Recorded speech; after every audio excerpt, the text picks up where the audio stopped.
Pour over, no, not pour over podcast. What are we now? The We pop-in are the sessions. pop-in sessions. Pour over podcast, but for the lockdown, we've gone for the pop-in sessions because obviously we're all in different locations. We can't fraternize at the moment, and each week we've been getting, someone from the local area who kind of does something interesting or has something interesting to say to come and have a chat to us, basically just tell us what they've been doing, what they're up to, how lockdown has kind of affected them, or if it hasn't, to be honest. Some people's businesses are booming, some people's aren't. So this week we've got Annahita Hessami with us from Cut Glass Studio. Am I saying that right? Yes. Yeah. I was tempted to give a brief overview of like what you do and who you are, but I think it's probably better for you to do it because I think you do yourself a much better service. So do you want to just kind of introduce yourself and then I'll ask you a bunch of questions and we'll go through like that. Okay, so my name's Annahita and I run a business called Cut Glass Studio, and here we make anything architectural glass related. So any stained glass, etched glass, anything decorative that we can do for you, and then even going as far as building art pieces that end up in galleries. So we're really open to any ideas and anything that I can do to push the craft of stained glass and glass in general. It's quite an unusual thing to kind of be into. You can't think of like a path that would lead to you being into stained glass. Like how did that come about? Yeah, it wasn't actually something that I ever had on my agenda. So I was living at home whilst I was studying at university. And my parents, when we moved to London in the early 90s, had bought a house in Palmer's Green that every room was habitat. In every room was a whole family. And it was insane. As children, we couldn't understand what my parents could see in this property. But after living there for 22 years, obviously we learned that the house was beautiful. Had a lovely garden, and you could see all the period features and everything. There was a gentleman who came out to do some work on that property, and my mum sat me down with him and said to him that this is the artist in the family and she would be best to sit down and discuss with you colours and a design for the house. And by the end of the whole process, that gentleman ended up offering me a job. So it was like more of an apprenticeship than a job, but he knew I was an art student and said to me that at the end of my studies I should take my portfolio to him and have a chat. And he's looking for somebody because at the time the girlie that he had working for him, who's now a very close friend of mine, Annika, her visa had run out and needed to return to South Africa. So he needed someone to replace her, and saw my keen interest in it and my fascination at the end result when he came to fit it in the house. And just, I think he fed off my energy towards him and offered me something and said, well, if you really are that keen and you're creative, then come and show me what you can do. And I did, and look at me now. I'm still doing it 12 years later. So yeah, I'm so glad that strange and crazy opportunities like that occur in life in general, and just that I'm crazy enough to just say yes to things that are being presented and just to be like open-minded enough to just be like, yeah, okay, why not, just give it a go, let's just see. I'd never even considered stained glass as a job. I didn't even really think about it even still existing as a trade or anything really. So yeah, it's nuts that I'm doing what I'm doing now. So when you took that job, was that just kind of traditional stained glass remaking, or was it, because you do a lot of like graffiti style stained glass windows? Like how did that happen? I do now.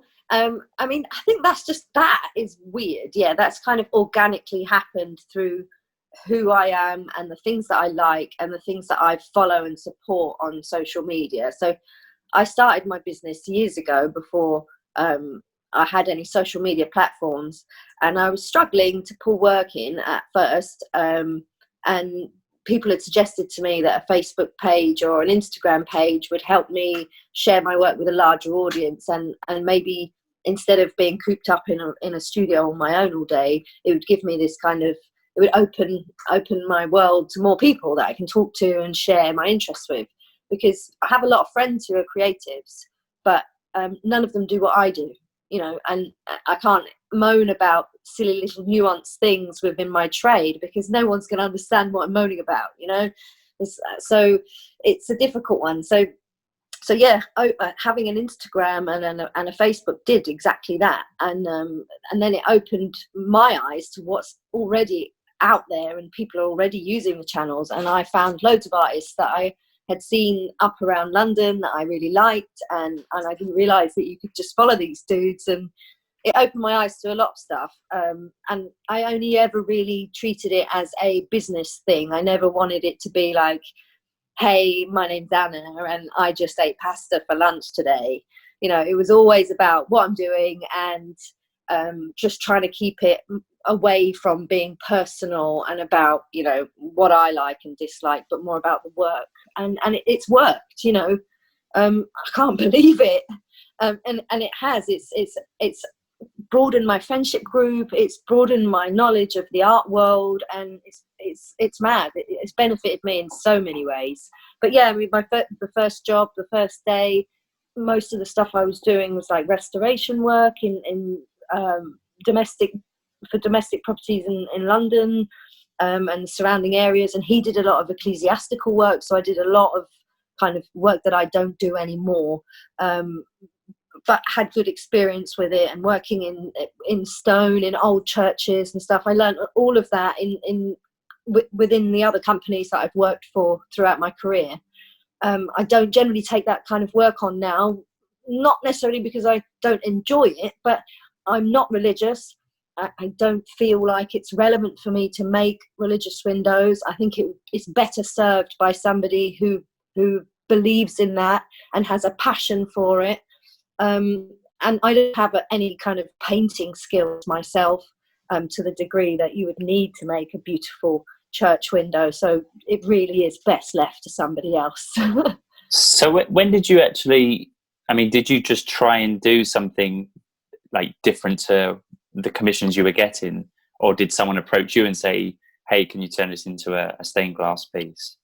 So yeah, it was kind of a bit of both. I started off with the Instagram, and I was posting work that I was doing with my crappy phone, and, you know, learning how to use filters, and that being amazing. Like, oh my God, I can, you know, filter this and put a hue around the edge and all this kind of stuff. So that was fun for a while.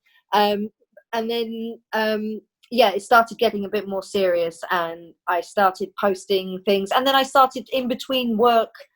You know, and when you first start a business, you're not busy. It doesn't matter what you're doing. Like, no one's that busy. So, you know, I had a studio, and I had materials, and I had waste. So I started using that and making pieces of my own, experimenting, doing different stuff. Because, yeah, by that point, I'd been in the trade for like 5 or 6 years. You know, I'd made hundreds and hundreds of windows, and they were all very traditional or in someone else's style because I'm working for another studio. So it was finally time for me to start developing what my style was and how I communicate with glass, rather than working for a boss and this is their style and you must create this because this is my business and this is my studio. And that's all good. You know, I'm a designer, so I'm adaptable. And even when I design, you know, even now after doing this for so long, and having people who've followed my work for a very long time online, they still continuously ask me, did you design that? Because it's so very different from something that I made last week or last year. And it's like, well, yeah, but that's what a designer is. You're supposed to be able to design something to a specification. It's not to your taste specifically. It is within reason, but it's more about, you know, being given a brief and following it, isn't it? Do you remember your first piece that you created? What it was, the very first window or what have you that you put out there? What, in the trade, like working for someone else or working for myself? Either or, just the very first piece that you were left to go on by yourself. I mean, I remember making some seriously shocking things. Yeah, I mean, I remember making certain things and then looking at them and realizing that they resemble like something quite phallic, or it's just incredibly rude looking. Oh my god, how did I end up doing that? That when you lead it, it actually resembles that in its entirety, and I wasn't going for that. So yeah, I mean, I've made some stuff that I would never show anyone. Like, it just went straight in the bin. I just like totally looked at it, laughed at it, and threw it away. But I mean, I guess that's part of the process of learning what works and what doesn't. And my main problem when I first started out was that my first studio that was my own, it was literally a box. It had no windows, had no natural light, had nothing apart from just, strip lights above my head, and then as many lamps as I could put around my bench. And it was just, I really needed to know my materials in order to get things right. Unless I had the energy, which I never do because I'm quite lazy when it comes down to it, really, to go outdoors every 5 minutes to check that everything looks nice next to each other. I was literally like, I know this glass, I've worked with it for the past 8 years, let's just go with it. Just go with it and just take the risk. And I think a lot of the time that's when things happen that you don't prescribe, and then they're the best things. So yeah, I mean, now I've got the most amazing studio. I've got so much light, and I feel so totally blessed. And it all kind of feels really worth it. So yeah, starting off in a cupboard, who cares? It's all part of the process. It made me what I am today. So obviously, I know a little bit about like some of the collaborations you've done.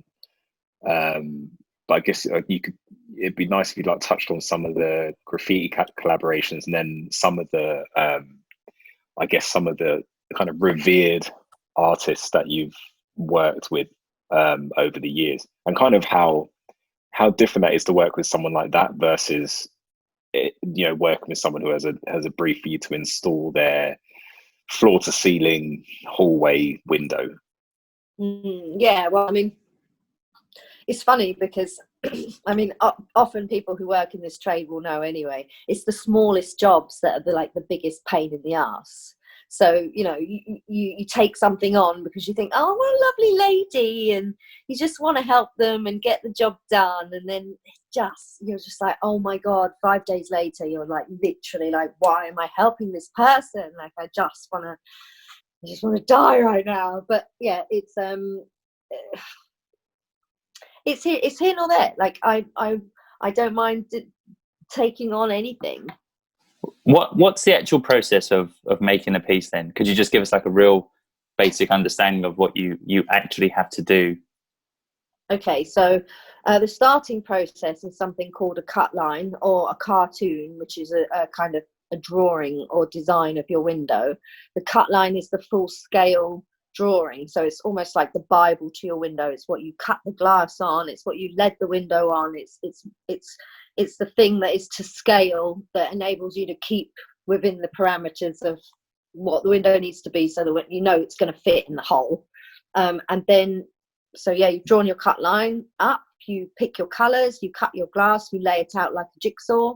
It then gets leaded together. The lead then gets soldered at each join, and then cleaned off. That is then done on both sides, and then it will need to be cemented or weatherproofed, or caulking is what some people like to call it. Then that needs a day or so to set a little bit hard, and then it gets polished, and then it's ready for install. And that's if it's just a straightforward coloured glass leaded window. That you can go into the realms of fusing or painting or etching or sandblasting. There's so many different finishes that you can apply to the surface of the glass before you lead a window, or even make windows that don't need lead, through being fused or things like that, bonded. Or there's so many different methods and ways of working with glass. My preferred is with the lead, and that's why most of my work is done that way. But it's the most sturdy and long lasting, in my opinion, architecturally. So how long are you spending on a piece? I mean, I know obviously depending on how intricate and how big, I mean, what's the average timescale of a window? It really depends. Yeah, it really is so dependent on, the level of detail, the amount of design that's involved. Sometimes you can do a design and the customer okays it instantly and they just love it. And then sometimes people want to tweak things and it takes a little while to get there. So, I mean, if I'm given free rein to go with something, it's often not always a blessing, because you're left sitting there going, okay, well, I can do anything. So what should I do? And then you're stuck thinking for ages, like, what should I do?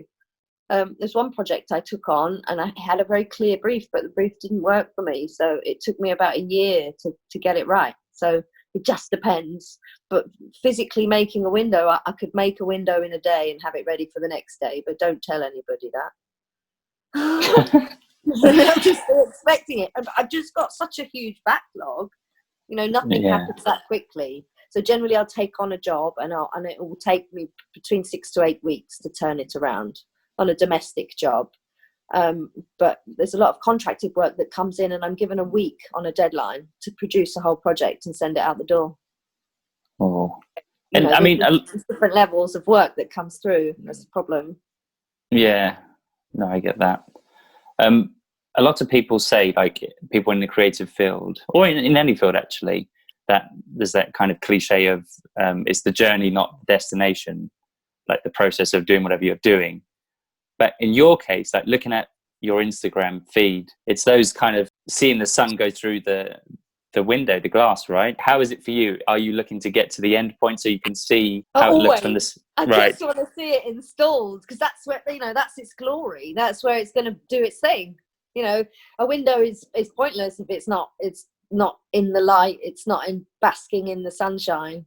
It's just, it's unfortunate. I've had to make a few windows that kind of block out bad areas, so you have to use dark colors and heavy textures, and you do feel like you lose a little bit of the design aspect that way.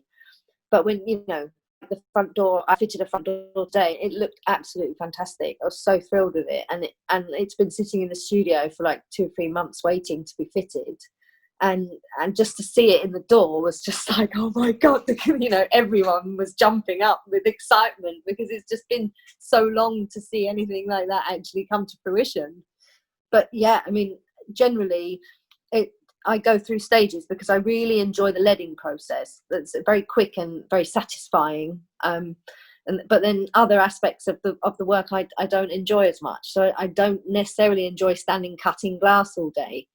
But when you see a window coming together and you're laying it out on a pallet, it's quite fun. But the actual labour and doing it is another thing. So it's not all fun and games. It's quite heavy on your body and on your hands. I mean, my hands is it dangerous at all? Yes, there's lots of things that we have to take into account health and safety wise. I mean, lead is incredibly toxic. So in many ways we have to be incredibly careful with the environment and how we when we're working. I've bought hoovers for the soldering irons so that there's not so much fume going into the room, so that it's not just for the person who's directly working going into their face, but it does go into the environment that then everyone has to breathe. So I'm doing as much as I can. We wear gloves. I've got all the PPE that I can possibly get for everybody in here. So it's just about everybody being responsible with their approach to work, really. And before you eat, washing your hands and making sure you don't eat at your bench, and just silly little things like that.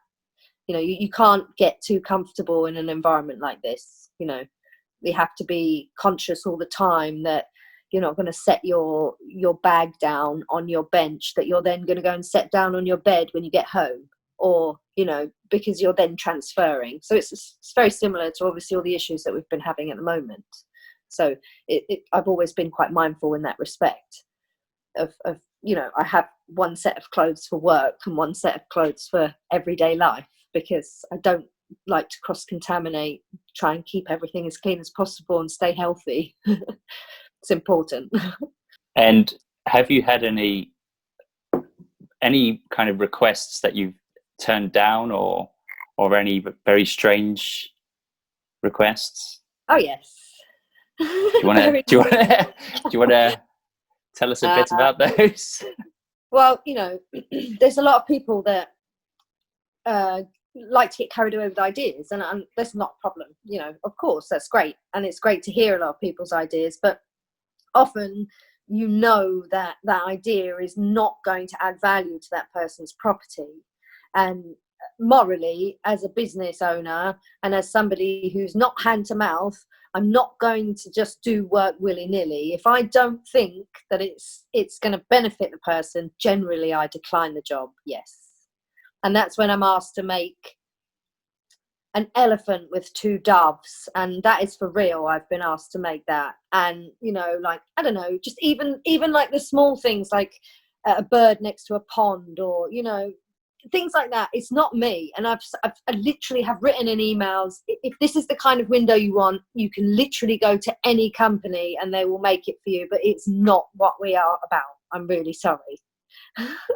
So yes, I get asked to do a lot of very strange things. I've been asked to make some strange things. I've made some strange things. I've made a lady's womb, and it was an interpretation of, but it was her womb whilst pregnant with her second child, and it was her husband at her husband's request. And I've been asked to make. Was asked to make something. Hang on. Did you do that? Did you make it? I did it. Yeah. Oh, right. Where did that actually go in a window, or was it like a standalone piece? Yeah, it was like a piece that she could hang in her window. It was a gift. Interesting. I like it. That was my thoughts exactly. I was like, interesting. Yeah, and then I was asked to make for Gok Wan, who's this fashion dude on television. I had to make a pair of those famous praying hands. Praying to a bowl of noodles with chopsticks coming out. Sometimes I'm like, oh, all right, I'm sure I can make that work. And other times I'm like, no, like with herons next to ponds and boats and things like that. I'm like, no, I'm sorry, no. Just not into it. They just look really tacky. There's nothing you can do to make that look nice. In my opinion, I should say. Because obviously there's a lot of people that really like it. And also there's plenty of other people who can do that as well. Exactly. Yeah, exactly. They don't need me. I feel like you've managed to retain the artist side of your work. Like you still have like an artist's integrity. There's still obviously as a designer, yes, you can kind of move into other people's styles and you can, pull ideas from that, but you're still very clear about what you want to achieve. And that it's not just you interpreting their brief. It's more you trying to bring your artistry into their idea as well. It's not like a one-way thing. It's more of a collaboration. Oh, that's nice. I'm glad that comes across. Yeah, basically, nail on the head. No further comment. You're on. I was going to say, I really wanted you to talk about some of the like collaborations you've done, because obviously I was supposed to do that earlier, and I totally sidetracked.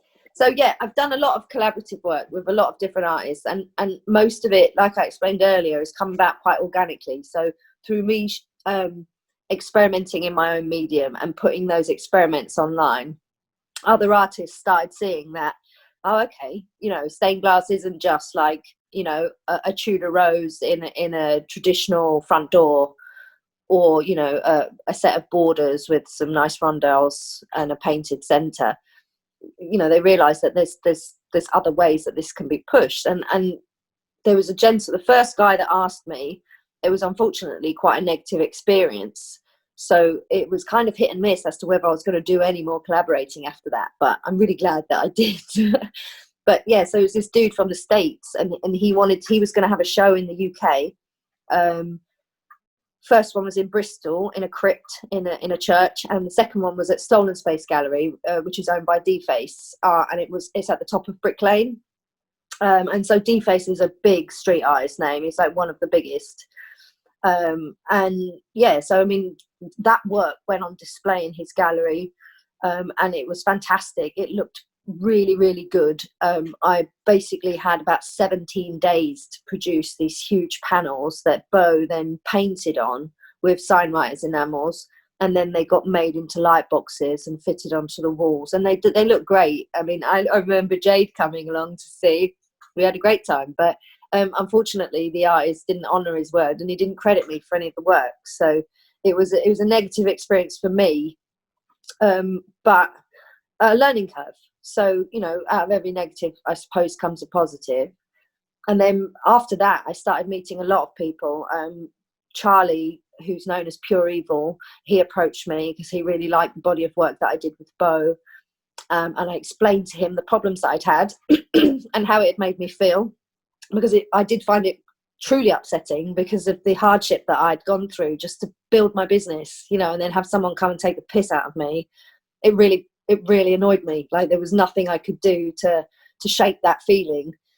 So I expressed that to Charlie, who said, look, that's not going to happen with me. And he honoured his word. So it kind of reinstated my trust, and it made me kind of just go for it. And so after I did the piece with Charlie, that piece got so much attention. You know, it went into the Saatchi gallery. It hung like in the middle of the Saatchi shop. And my head exploded, like, and then not only that, he took it on Channel 4 and it got sold to like a massive art dealer, Alex Proud, who owns it and keeps it in his bloody gallery in Chelsea. So I'm just like, all right then. So, you know, that was fantastic. It just made my head truly explode. I couldn't believe what was going on. And then after that, you know, I collaborated with a lot of my friends, and I met a lot of other people in that industry, and just through sharing that work and obviously people being interested by it and liking it, my audience grew. And yeah, and now I've like started collaborating with people that I've loved for years, and like people like Insa, and even I've been fortunate enough to team up with Sir Peter Blake. Like, that has just been such an amazing journey to go on, and people that I never thought I would sit in front of in my life. So truly blessed. Just kept reminding myself not to swear. Just don't swear. Just, you know, don't be you. Just be a decent human being for a moment, you know. And then I remembered that, you know, he must have met people like Tracy Emin. So what am I worried about? But at the same time, you know, you want to present well, but it's so nerve-wracking meeting people like that who you have so much admiration for, and then also having to produce something for them and wanting it to be so totally perfect, so that, you know, and then to see them like be so in awe of what you've created. Like, I literally, my feet weren't even touching the floor anymore. Like, it's the best feeling ever. So yeah, I mean, I've done tons. I mean, I can't even remember them all, just sitting here. And then, oh yeah, some really cool work exploring typography, which was something that I'd kind of prompted to a friend of mine, who had then kind of put me in touch with a few artists who were really keen. And the first one I made was a piece that just says "love you," and the two words kind of intertwine with each other really beautifully. And the type artist is his name is Ryan Mills. Is brilliant. And you know, that I couldn't believe that I even made that when I looked at it when it was finished, because it was bang on. And I was just like, okay, cool. And that sold for 1,200 quid for charity. So, you know, that's the power of a really cool piece of like a good decision between us two of which piece to make, and it being appealing to quite a broad audience. And it sold really well. So chuffed with that. And then did another one with a type artist called Tar Wayne that says "together," and that's a project that he does because apparently the word "together" is really cool to experiment with in typography form because of the arrangement of letters. So yeah, we made one of those, and I've done a piece with another graffiti artist called Musa, who's a wicked female queen in Spain. She's like one of the best writers I've ever seen, and female. So just to add to it. And yeah, I made one of her letters, the letter M, and that went over to a museum in Spain where she'd had a show, and that was stretching my limits a little bit, because, you know, I wasn't even sure how I was going to approach that. you know, when she was sending me the pictures of her work, I just kept thinking, holy crap, how am I going to interpret that in class? There's so much gradient and so much patination going on. But, you know, unfortunately, I only got halfway through the project before I had to let it and send it to her because of the deadline. So I wanted to experiment with that much more than I did. But we all agreed that it looked quite cool at the stage that it was at, and it was going to be okay to be put together and go forward for the show as it was. So it did. So, you know, it's all an experiment. It's all in the name of fun. Are you working on any exciting projects at the moment? I mean, obviously you're busy, but is there anything like super special coming up, or something that kind of gives you that nervous energy? A 10-meter long mosaic that goes down the side of somebody's swimming pool in Kilburn, and it is like ass busting. It's so big, I don't really know how. I did it once already, like 10 years ago or so. This is the irony of this. This was like at the start of my career. I met this couple, and they were the most fantastic people I'd ever met. They introduced me to Storm Ferguson, who's the guy that designed Pink Floyd album cover, the Prism album cover, and everything. You know, I went to their house parties, and they were just a fantastic couple. But sorry, my battery's going. I'm going to have to move, otherwise we're going to go. They hired me. I did their front door. I did a side elevation of their property, and then they thought, what the hell, we're going to go for it. And they asked me to make this big mosaic for the side of their swimming pool. So I just went for it. They wanted something Miro inspired at the time, and I did what I could. And I was semi-okay with the outcome. Happy enough that I'd managed to achieve something to that scale in my studio that was the size of a storage unit. Like, it just literally was a storage room. So it was an achievement at the time, but to be given the opportunity to redo a project that I did 10 years ago is just nuts. So, you know, she approached me and she said, look, this probably isn't the news that you're going to want to hear, but the wall has failed and the builders have had to take all the glass down. And she offered to give me all the glass. And I was like, well, what do you want me to do with that? You know, she's like, well, maybe you can use it again. And I was like, I'm sorry, but I'm too much of a perfectionist for that. Like, I wouldn't be able to just reuse that. Like, we'd just have to start again. Like, it's just impossible. So we have, and I've changed the design, and I'm so happy with it. But I'm also like shitting my pants, like massively, because I don't know. I feel like there's so much more pressure for me to perform now because of what I've been doing and how much further my career has come. So everything comes with this much larger slice of cake attached. It's not, you know, nothing's plain sailing now. It's like there's an expectation from people. Have you ever done any workshops? No. Like, I mean, okay, if someone wanted to get into creating stained glass windows, where would they start, or how would they do that? They would need to go and find a class. And I'm unfortunately not that person, so I don't open my studio. You know, we are a busy business, so I generally the only people I have in here are skilled people, you know, who are here to work and keep us up to date with our deadlines. But I mean, I've done a few kind of one-on-one tutorial type things, but I'm not the best teacher in the world. I don't have very much patience. I'm so busy. I'm so stressed out. I'm just the wrong person to teach anyone anything.